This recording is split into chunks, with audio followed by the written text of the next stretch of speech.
دیکھیں کسی غلط فہمی میں نہ رہے، آج اس زمین کے اوپر سب سے برے اور مجرم یہ عربی مولوی ہیں، جن کی زبان میں قرآن، جن کا مخرج ٹھیک ہے، اور یہ جو شریم کا آپ نے یہ بھیجا ہے، یہ مسجد نبوی کا امام اندازہ لگائی ہے، لیکن اس کو گنبد نظر نہیں آ رہا ہے۔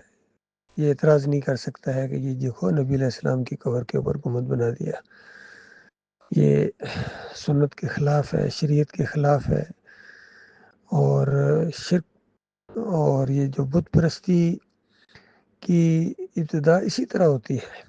پہلی قوم جو مشرک قوم اس زمین کے اوپر جن کے اندر نوح علیہ السلام کو مبعوث کیا گیا، وہ 5 اولیاء 5 صالحین کو پوجتی تھی، پکارتی تھی، اور قبروں کے ذریعے شروع ہوا تھا معاملہ۔ اور نبی علیہ السلام نے بتایا، بخاری کی روایت کے اندر آتا ہے کہ جو سورہ نوح کے اندر 5 نام آئے ہیں، ود، سوا، یوس، یوگ اور نصر، یہ 5 صالحین تھے، نیک لوگ تھے، اور جب یہ مر گئے ان کی قبروں کے اوپر لوگ مجاور بن کر بیٹھ گئے، پھر پوجا پاٹ ہونا شروع ہو گئی، تمثیلیں بنی، اور قبائل عرب کے اندر یہ ساری مورتیاں پھیل گئیں۔ تو آج سب سے بڑے مجرم یہ ہیں۔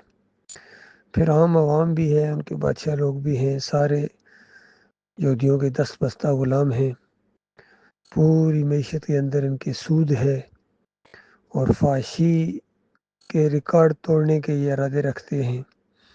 پھر جو دبئی جیسا شہر، ان عربوں نے پوری دنیا میں یہ شرک اور کفر اور منافقت اور فحاشی کا یہ جو ایک بازار گرم کیا ہوا ہے، بتائیے کیا یہ مسلمان ہیں یا کوئی غیر مسلم لوگ کر رہے ہیں؟ یہ حال ہے ان کا۔ پھر ان کی دیکھا دیکھی ہمارے اجمیوں کا بھی یہی معاملہ ہوا ہے، مزاروں کی انبار لگا دیے انہوں نے۔ مشرکین مکہ کی مورتیوں کو گنا جا سکتا تھا، شاید ہندوؤں کی مورتیوں کو بھی آپ گن لیں، لیکن مسلمانوں کی مورتیوں کو آپ کبھی نہیں گن سکتے ہیں، جو مزاروں کی شکل میں، گنبد کی شکل میں پوری دنیا میں پھیلی ہوئی ہیں۔ عرس ہوتے ہیں، میلے ہوتے ہیں، پکاریں لگائی جاتی ہیں، رکوع ہے، سجدہ تعظیمی ہیں، چڑھاوے ہیں۔ یہ مسلمان ہیں؟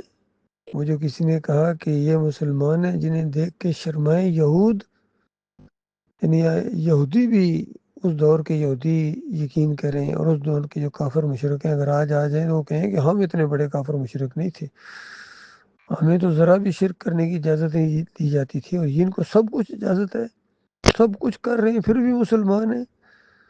یا علی مدد کے نعرے لگائیں، یا رسول مدد کی پکاریں لگائیں، تو بتاؤ انبیاء اور صالحین کو پکارنا، تو مشرکین مکہ کس کو پکار رہے تھے؟ یا ابراہیم اگسنی، یا لات بابا، یا منات بابا، تو ان کو کیا کہا قرآن نے؟ پکے کافر اور مشرک ہیں۔ آج بھی یقین کیجئے، اگر یہ توحید کی دعوت اٹھے، جس علاقے سے اٹھے، میں کہتا ہوں سعودی عرب سے اٹھے اگر، تو یہ مکی مولوی ہو یا مدنی مولوی ہو، یہ مخالفت کریں گے، پوری قوم مخالفت کرے گی، لا ماشاء اللہ۔ تو یہ معاملہ ہے میرے بھائی۔